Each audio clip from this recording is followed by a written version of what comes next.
Hello student, मैं मेघा। क्या आप नीट का तैयारी कर रहे हैं? क्या आप बीएससी नर्सिंग की तैयारी कर रहे हैं? क्या आप केमिस्ट्री से रिलेटेड बीएससी फर्स्ट ईयर में है, बीएससी सेकेंड ईयर में या फाइनल ईयर में है, या आप कुछ भी चीज़ का कंपटीशन का एग्जाम दिला रहे हैं, या यूपीएससी का दिला रहे हैं या पीएससी लेवल में दिला रहे हैं, तो आप लोगों के लिए केमिस्ट्री से जो भी कठिनाई आती है उसका मैं समाधान करूंगी। आपको जो भी केमिस्ट्री में दिक्कत है, परेशानी है, तो आप मैसेज में लिख सकते हो। बहुत से बच्चे ऐसे होते हैं ना कि केमिस्ट्री बहुत कठिन लगता है, लेकिन दरअसल ये है बच्चों की केमिस्ट्री कोई कठिन नहीं है। इसको समझा कैसे जाता है, इसको पढ़ा कैसे जाता है, ये सब जानकारी अगर जान जाओगे तो केमिस्ट्री कोई डिफिकल्ट नहीं है। नीट का आप बड़े से बड़े एग्जाम के लिए क्वालिफाई हो सकते हो। आप मेन चीज जड़ को आप नहीं समझोगे, जड़ को पकड़ोगे नहीं और पत्ती शाखा को पकड़ोगे तो आप गिरोगे ही गिरोगे। इसलिए जो भी हमारी केमिस्ट्री से रिलेटेड है, मैं आपको नीचे से समझाना चाहूंगी, नीचे से ऊपर की ओर ले जाना चाहूंगी, ना कि ऊपर से नीचे की ओर। इसलिए हम लोग मेन चीजों को पकड़ेंगे कि केमिस्ट्री में होता क्या है। केमिस्ट्री वह सब्जेक्ट होता है जो बहुत डिफिकल्ट होता है, लेकिन हम लोग प्रैक्टिस करते रहेंगे, पढ़ाई करते रहेंगे तो हम बड़े से बड़े एग्जाम को क्वालिफाई कर पाएंगे। चाहे वो नेट का एग्जाम हो, चाहे वो नीट का एग्जाम हो, चाहे वो बीएससी नर्सिंग का एग्जाम हो, चाहे वो पीएससी का एग्जाम हो, चाहे वो सीजीपीएससी का एग्जाम हो।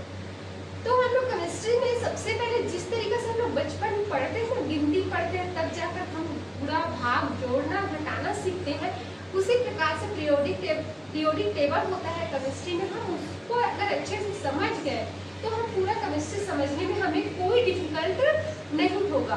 तो आधुनिक आवर्त सारणी में वैज्ञानिकों ने क्या किया, इस पीरियोडिक टेबल को S block, P block, D block और ए ब्लॉक, ये 4 ब्लॉक में क्या किया गया, उसको विभाजित किया गया।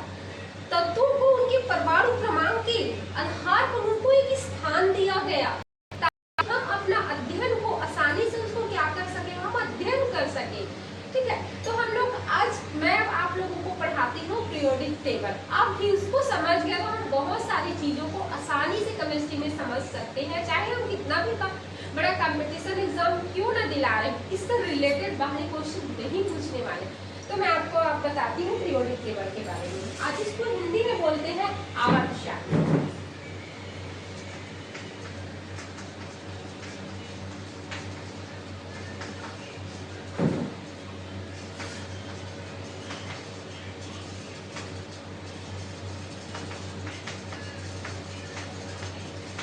ठीक है बच्चे, इसको एस ब्लॉक में, टी ब्लॉक में, डी ब्लॉक में और एफ ब्लॉक में डिवाइड किया गया। तो सबसे पहले हम एस ब्लॉक का पढ़ाई करते हैं। एस ब्लॉक कैसे होता है,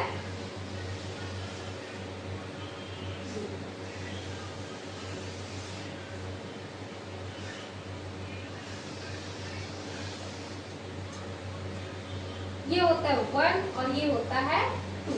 यहां से लिखते हैं 1 2 3 4 5 6 और ये होता है 7। इसको हम आसानी से बना सकते हैं और आसानी से याद कर सकते हैं। तो सबसे पहला होता है फर्स्ट परमाणु क्रमांक होता है हाइड्रोजन। क्या होता है, हाइड्रोजन होता है। उसके बाद होता है लिथियम, लिथियम होता है 3। उसके बाद होता है बेरिलियम, बेरिलियम का परमाणु क्रमांक कितना होता है, 4 होता है। उसके बाद होता है सोडियम, सोडियम का परमाणु क्रमांक कितना, 11। उसके बाद होता है आपका मैग्नीशियम, मैग्नीशियम का परमाणु क्रमांक कितना, 12। उसके बाद होता है पोटेशियम, पोटेशियम का परमाणु क्रमांक कितना, 19। उसके बाद होता है कैल्शियम, कैल्शियम का परमाणु क्रमांक कितना होता है, 20। उसके बाद होता है रुबिडियम, रुबिडियम का परमाणु क्रमांक कितना होता है, 37। उसके बाद होता है स्ट्रोंडियम, उसके बाद इसका परमाणु क्रमांक होता है 38। उसके बाद आता है सीजियम, सीजियम का परमाणु क्रमांक कितना होता है, 55। उसके बाद आता है बेरियम, बेरियम का परमाणु क्रमांक कितना, 56। उसके बाद फ्रांसियम का परमाणु क्रमांक 87। उसके बाद आता है रेडान। रेडान का परमाणु क्रमांक होता है 88। इस प्रकार से इसको परमाणु क्रमांक के आधार पर रखा गया। ये आता है आपका एस ब्लॉक। इसमें से हाइड्रोजन क्या है बच्चों, ये गैस है ना। अब देखिए इसको आसानी से, अब क्या होता है इसके जस्ट बगल में क्या होता है आपका डी ब्लॉक स्टार्ट हो जाता है।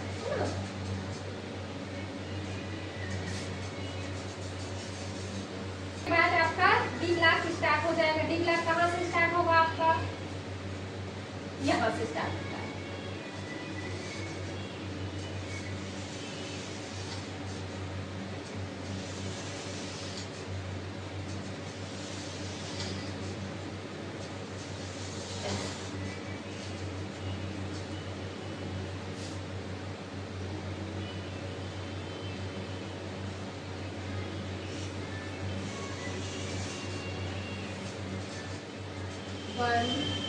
10 होते हैं 1 2 3 4 5 6 7 8 9 एक होता है 10।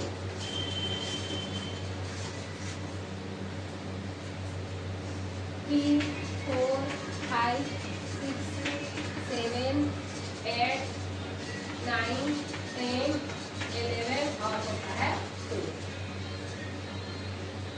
यहाँ से स्टार्ट।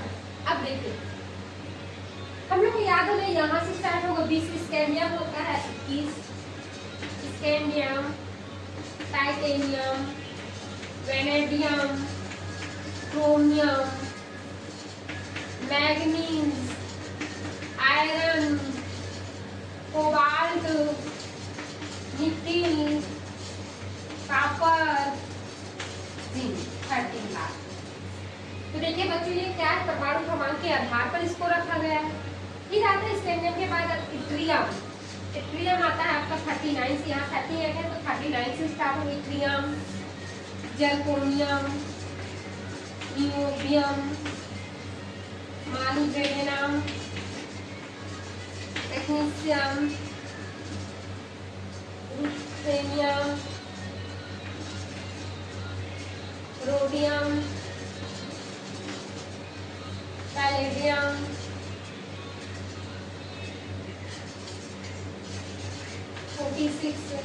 पैलेडियम के बाद आता है आपका सिल्वर, उसके बाद आता है कैडमियम 48। अब उसके बाद आता है यहाँ बस होता है आपका लैंथेनाइट। लैंथेनाइट स्टार्ट होता है तो लैंथेनाइट होता है ये 57 में होता है।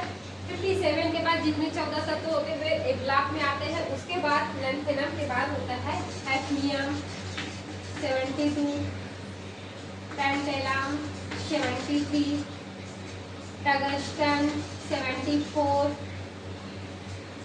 रिनियम 75, osmium 76, lithium 77, platinum 78, gold 79, Hg mercury होता है आपका 8। यहाँ स्टार इसलिए लगा है, यहाँ के जो 14 तत्व नीचे आते हैं वो ए ब्लॉक में आता है। उसके बाद आता है hafnium, tantalum, tungsten, rhenium, osmium, lithium, platinum, gold और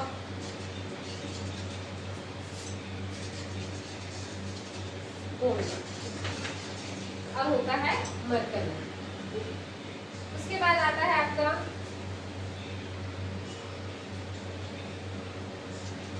ड्यूटेनियम, एक्टिनियम। एक्टिनियम आता है यहाँ पर एक्टिनियम। ये भी एक्टिनियम के बाद एक्टिनाइट इसको इसलिए बोला जाता है, इसके 14 तत्व होते हुए एक ब्लॉक में आते हैं। ये होता है आपका एक्टिनियम 89 से। उसके बाद आते हैं रदरफोर्डियम। रदरफोर्डियम जो होता है आपका 104। उसके बाद आता है ड्यूटेनियम जो 105 होता है। उसके बाद आता है सीबोर्डियम होता है 106 में होता है। उसके बाद बोरियम होता है 160 होता है, 160 होता है। उसके बाद कैल्शियम होता है 108 होता है। कैल्शियम के बाद होता है मैग्नीशियम होता है जो 109 होता है। उसके बाद अनियम होता है जो 110 होता है। उसके बाद अनयूनियम होता है जो 111 होता है और अनवियम होता है जो 112 होते हैं। ये होता है डी ब्लॉक एलिमेंट्स।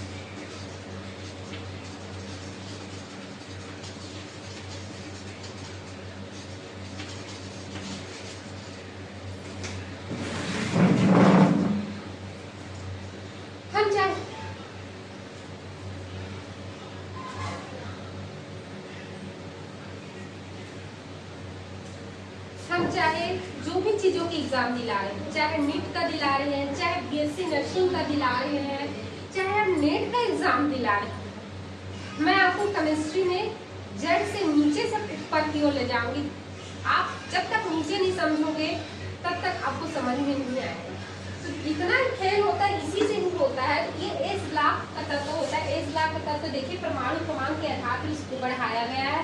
हाइड्रोजन है, लिथियम, बेरिलियम, सोडियम 11 परमाणु क्रमांक होते हैं। मैग्नीशियम का 12 होता है, पोटेशियम का 19 होता है, कैल्शियम का 20 होता है, रुबिडियम का 37 होता है, स्ट्रांसियम का 38 होता है, सीजियम का 55 होता है, बेरियम का 56 होता है, फ्रांसियम का 87 होता है और रेडियम का 88 होता है।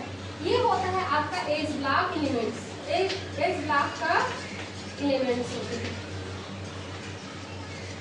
उसी प्रकार से डी ब्लॉक में देखिए परमाणु क्रमांक के आधार पर दिया हुआ है। इसमें केवल कितने तक है 1 2 3 4 5 6 7 8 9 10 कितना 1 2 3 4 है ना। तो 10 में है ये 3 ग्रुप्स से स्टार्ट होते हैं, यहाँ से स्टार्ट होते हैं, यहाँ तक खत्म होते हैं।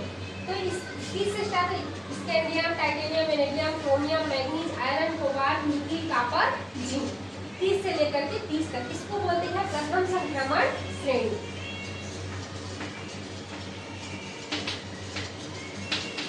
इसको बोला जाता है प्रथम संक्रमण श्रेणी।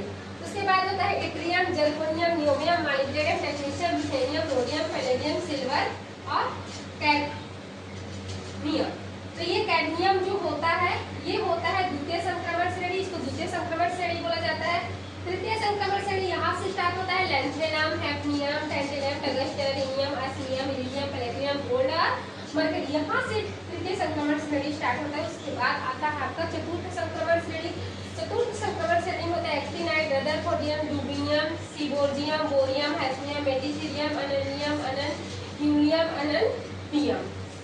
इस प्रकार से इसको जानना बहुत जरूरी है। इसके बाद कि परमाणु क्रमांक के आधार पर पीरियोडिक टेबल बनाएगा। उसके बाद मैं आपको टी ब्लॉक के बारे में बताऊंगी और एफ ब्लॉक के बारे में बताऊंगी। उसके बाद इसका होता है मेन चीज होते हैं इलेक्ट्रॉनिक विन्यास, कैसे निकाला जाता है, आर्बिट्रो में कैसे भरा जाता है। ये सब बेसिक चीजों को हम लोग जान जाएंगे तो कोई भी एग्जाम क्लियर करना कठिन नहीं रहेगा। अगर आपको वीडियो अच्छी लगे लाइक कीजिए, सब्सक्राइब कीजिए और आगे की वीडियो केमिस्ट्री में मैं बनाते रहूंगी जिससे आपका नेट क्लियर हो जाएगा। धन्यवाद।